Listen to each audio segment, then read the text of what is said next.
լուծում եւ ես չունեմ պատասխաններ, որովհետեւ իրականում այդ հարցերի հասցեատերը ես չեմ։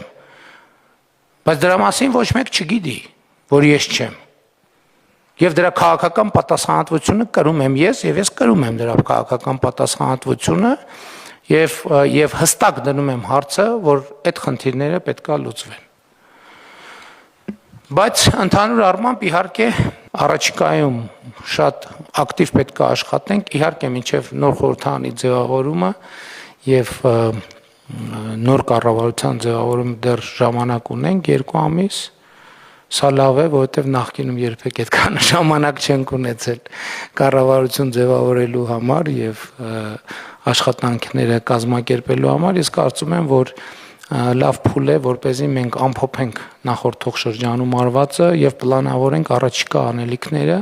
Իհարկե, առաջիկա անելիքների մի հսկա մասը լինելու է այն, ինչ սկսել ենք դրա շարունակությունը։ Մասնավորապես արդեն խոսել ենք 300 դպրոցի մեր ծրագիրը պետք է հաջորդի 300 դպրոցի, եթե հանկարծ պարզվի, որ մենք այնքան կարողություն ունենք, որ 300 կարող ենք դարձնել 400 կամ 500, իհարկե հոյակապ կլինի, բայց չգիտեմ, դա առանձին քննարկման հարց է, որը առանձին կքննարկենք եւ ես առանձնահատուկ ուշադրություն եմ հրավիրում այն խոստումներին, որ մենք տվել ենք երեխաներին, որովհետեւ մի քանի ուղղություն կա, իհարկե դպրոցները, մարզադպրոցներ, խաղահրապարակներ, արվեստի եւ երաժշտության դպրոցներ, մենք այդ ուղղությամբ պետք է ճիշտ պլանավորում անենք եւ այսօրվանից պետք է սկսենք պլանավորում, մասնավորապես բաշխվածության հետ կապված, իհարկե ես առիթ ունեցել եմ էլեկտրոնային փոստով գրել եմ այդ ուղղությամբ ինչպես եմ պատկերացնում, որովհետեւ մենք նաեւ դպրոցներում արկա կարողությունները պետք է համատեքստում դիտարկենք եւ ճիշտ բաշխվածություն ունենանք, որպեսզի մենք այս փուլով այնպես անենք, որ հանրապետության բոլոր երեխաները ունենան իրենց համար իրատեսորեն հասանելի խաղահրապարակներ, դպրոցներով, մյուս ծրագ սպորտ դպրոցներով եւ ուղղակի խաղահրապարակներով, իհարկե նաեւ այստեղ պետք է մեր համագործակցությունը ֆուտբոլի ֆեդերացիայի հետ, որովհետեւ իրենք էլ են ծրագրեր անում, նկատի ունեմ, որ ճիշտ հեռավորություններով եւ ճիշտ բաշխվածություններով ամբողջ հանրապետությունը ծածկենք։ Իհարկե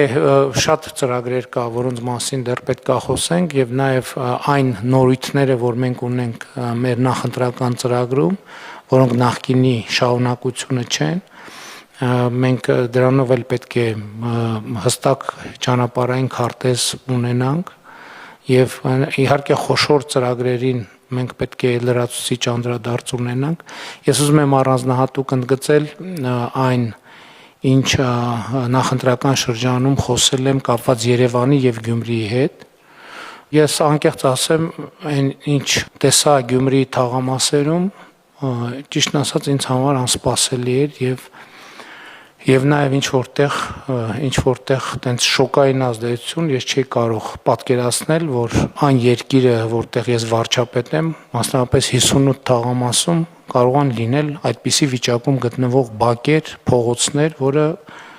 խայտառակ տեսարաններ է։ Մենք պետք է գտնենք ձևերը, որ եթե անհրաժեշտ է, իհարկե ես ասել եմ, որ կարծում եմ, որ Գյումրին պետք է մենք հնարավորինս արագ ունենանք արտահերթ ընտրություններ, բայց միջև էլ թեկուզ շրջանցելով տեղական ինքնակառավարման մարմիններին, մենք պետք է այնտեղ արագ գործողություններ իրականացնենք այսօրվանից սկսած մենք պետք է հասկանանք ինչ ենք անում եւ մասնավորապես տարեկան մեր 500 կիլոմետր ճանապարհների շրջանակում տարեկան 25 կիլոմետր մենք պետք է իրականացնենք Գյումրիում, 50 կիլոմետր պետք է իրականացնենք Երևանում, որպեսզի նաև Երևանի հետ կապված ես կարծում եմ, որ այդտեղ շատ կարևոր է այն, որ շատ մեծ աշխատանք է արված բակային հատվածներում, դա շատ լավ է եւ պետք է այդ process-ները շարունակենք։ Հիմա մեր նախընտրական ծրագիրը իրականացնելիս նաև Երևանում իդեպ կոնկրետ տեղեր կան, որտեղ երեխաների հետ կոնկրետ պայմանավորվածություններ ենք ձեռք բերել եւ դա էլ պետք է կոնկրետ հասցեներով իրագործենք, բայց շատ կարևոր եմ համարում, որ Աջափնյակ մետրոյի կայարանի շինարարությունը ի վերջո սկսենք, որովհետև ընդ որում ուզում եմ ասել, որ այդտեղ ի հեճուկ ըստ տպավորությունների ոչ մի հետաձգում չկա, որովհետև նախագիծը, որը պետքա նաև արձանագրել, որ մենք 30 տարի այդ կարգի նախագիծ չենք իրականացրել եւ նախագծի փորձաքննությունը, համալիր փորձաքննությունը ինքը բավականին երկար է տևել։ Հիմա արդեն նախագիծը պատրաստ է իրագործման, այսինքն մենք Երևանի քաղաքապետարանի գործընկերներն առաջարկում են, որ մենք սկսենք տեխնիկական հսկողի ներգրավման մրցույթից, որ เป զի էդ էլ պետքա վստահ լինենք, որ կա գործընկեր, որ ունի անհրաժեշտ գիտելիքներ, որ վերահսկի այդ ամբողջ process-ը, որովհետև եթե մենք մեր սովորական ձևերով անենք, մեծ հավանականությամբ այդքան էլ չի ստացվի, եւ հաջորդիվ արդեն գնանք առաջ այլ մյուս ուղղություններով, այսինքն բուն շինարարության ժամանակացույցը եւ արդեն կապալառու ընկերություն ներգրավելու բնականաբար ֆինանսավորման եղանակները եւ մեթոդները